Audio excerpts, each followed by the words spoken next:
It seems that Games Workshop is bringing back some Rogue Traders, some very snazzy out-of-production miniatures, coming back in new box sets.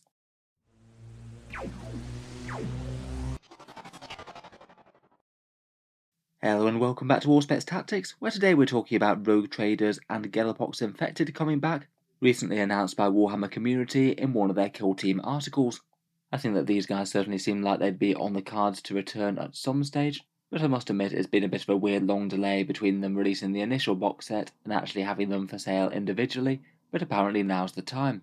If you want to get your hands on some rather blingy Imperial space adventurers, some hulking warp-plagued monstrosities, or this friendly canid Axemillion, then I guess now's the time. I thought we'd just talk about the Rogue Trader and Gellerpox Infected miniatures, and then talk through the current Rogue Trader rules for 40k. So here's the full complement of miniatures for the Rogue Trader kill team then, known as the Elucidian Starstriders. In the kit you get a Rogue Trader, a small squad of Voidsmen at arms, largely armed with las guns, but they do have that cool rotary cannon, and the Void Master has a shotgun. I believe that there's also a medic, a tech priest, and a death cult assassin as well. Really quite a fun set of characterful miniatures, really good for a kill team release in my opinion, and at the time it certainly seemed like a really nice way of exploring the Rogue Traders, a force that's been iconic to 40k since its inception, but hasn't really received any sort of big support over the years, as it doesn't really make sense for them to be an entire army in their own right. I think that the Kill Team box set was fairly popular. It did get some niche 40k rules as well, though it didn't usually make much sense to field them in any sort of optimised list. Since then though, the Kill Team Rogue Trader box set didn't stick around for ages. It went out of production, meaning that you couldn't get the miniatures anymore, and the vast majority of this squad were going for fairly excessive prices on eBay, as that was the only place that you could get them. It was a bit weird that almost a year ago they did update the rules for 40k for these guys. In Warzone Octarius they gave us the rules for fielding generic Rogue Traders and Voidsmen at arms in games of 40k, and it did really seem quite weird for them to release the rules for these guys but not actually have the models on sale. It did make me think that they'd be coming back at some point sooner or later, but by the time that they're actually released I'm sure it'll be the best part of a year since that happened. Basically now though, Games Workshop have confirmed that the Rogue Traders and the Gellerpox Infected will be coming back in their own individual plastic kits. Quite good news I think. They are pretty fun and characterful miniatures. I think it would have been a shame just to consign them to history. The other half of the Kill Team Rogue Trader box set were these Gellerpox Infected, which I'm going to guess will be coming back as their own individual kit. Might be a little bit on the unusual side for Kill Team though, as there are quite a lot of miniatures in this, even if quite a few of them are fairly small in all those ice swarms and the curse mites and things. These guys basically represent the mutated and warped crew of a ship that's been infected by the Gellerpox, a warp plague that affects the shield that keeps warp-borne ships safe from reality, and has basically turned the crew into this mess. They're really quite cool mutated Nurgle miniatures I think. I've seen the big ones being fairly popular for things like fielding them as Nurgle-inspired Chaos Spawn. I guess with the new bigger Possessed you could maybe use them as Possessed miniatures too. And they're led by Volgrath Thrice Cursed. I believe that that's the guy on the top left with the furnace in his tummy. Unlike the Rogue Traders, they didn't receive any sort of rules update that I'm aware of. I did make a video back on their rules back in 2020. I think technically they're still game legal parts of 40k, though it was kind of weird that they were never actually released with their rules in any sort of book or download. I think you had to get them in the box. Currently, if you did want to field them though, they have to be fielded as their own little formation with Volgrath at its head. It would cost you command points, and it lacks any sort of Agent of Chaos keyword, so it would just function horribly alongside just about any army in current 9th edition. I guess if they are coming back though, they might take the opportunity to look at the rules for these guys again. Often with Kill Team releases, they do just give 40k things perfunctory rules to allow them to function, just so people can use some fun models in game, even if they're not in any way optimal. If we do take a look at the Rogue Trader rules though, they did redo them in a fair amount of detail.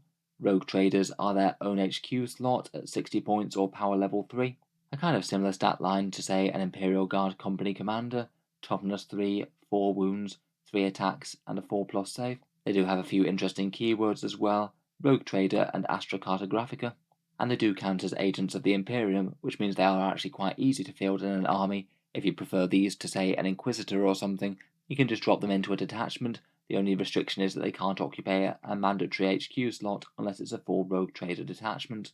Wargear wise, there's basically 3 set loadouts for them, I believe representing the other Rogue Trader miniatures that Games Workshop released over the time. I think there was one in Blackstone Fortress as well as the one that you get here.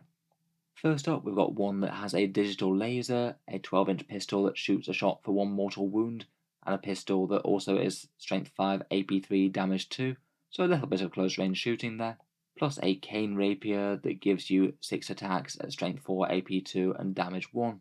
That one also gets a single attack to inflict some mortal wounds in melee, a 4+ invul save, and a concussion grenade keyword which can use some stratagems. There's then one with a pair of negotiator pistols, 3-shot pistols, strength 5, AP2 and damage 1, a bladed limb like the model that you can see on the right, again a 5+ invul, archaeodeck grenades, and a 6-inch aura of ignores cover against 1 unit for nearby voidsmen. Finally, the last one has a 2-shot heirloom pistol, 2 shots at strength 4, AP1 and damage 1, a monomolecular rapier in melee for strength 4, AP4 and damage 2, both grenade keywords and a 4+ invul.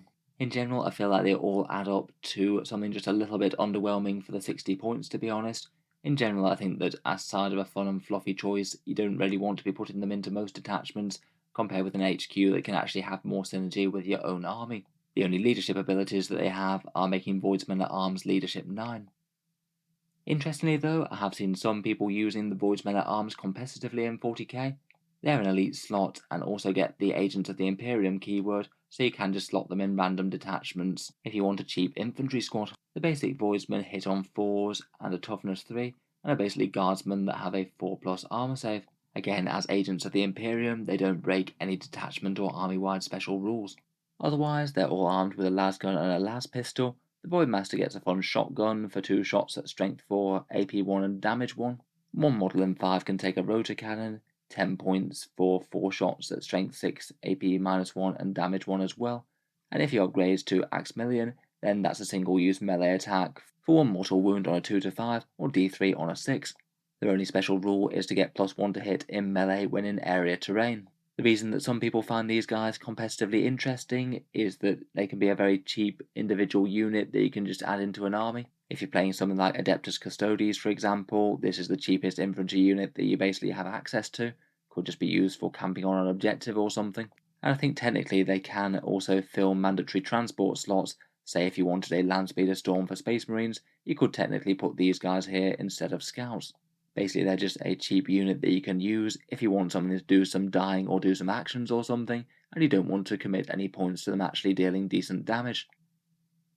Otherwise, they do have a few warlord traits and stratagems as well.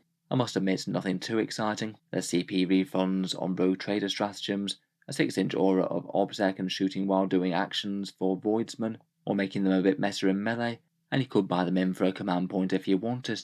For the stratagems, I think a couple of them are interesting on those Voidsmen at Arms. There's a concussion grenade one that can make 1 non-vehicle or non-monster unit within 6 inches of them -1 to hit on a 2+. That's quite a handy debuff if your Voidsmen happen to get in close. And there's one called Teleportarium Chamber, which means that you can put them in Deep Strike Reserve for 1 CP. Probably not very worth it in this age of Nephilim, but I guess theoretically being able to Deep Strike such a cheap unit is kind of handy. Still though, in general, probably not the best to spend too many CP on these stratagems. I don't think they're super strong. So anyway, let me know what you make of these kits coming back. If they were a reasonable price, would you be tempted to pick up the Rogue Traders or the Gellerpox? If you've enjoyed the video, feel free to subscribe to Auspex Tactics, where I'll certainly keep the regular 40k news and updates coming. I do tend to post each day, and I will try and keep up with Games Workshop's news and rumours. Finally, if you have been enjoying all the videos on the channel, I would just like to mention that Auspex Tactics does have a Patreon page as well, and you can find that down in the video description if you're interested. Making all the videos does take a fair amount of time and effort, so if you are enjoying a lot, any support is enormously appreciated. Channel patrons do get a few advantages, seeing certain videos early, regular votes to see what sort of things come next on the channel, and automatic entry into the regular prize giveaways with a chance to win some big model kits each month. If any of that sounds good to you, or you'd just like to help support, the link is down in the video description. In any case, a massive thank you for listening, and I'll hope to see you guys next time.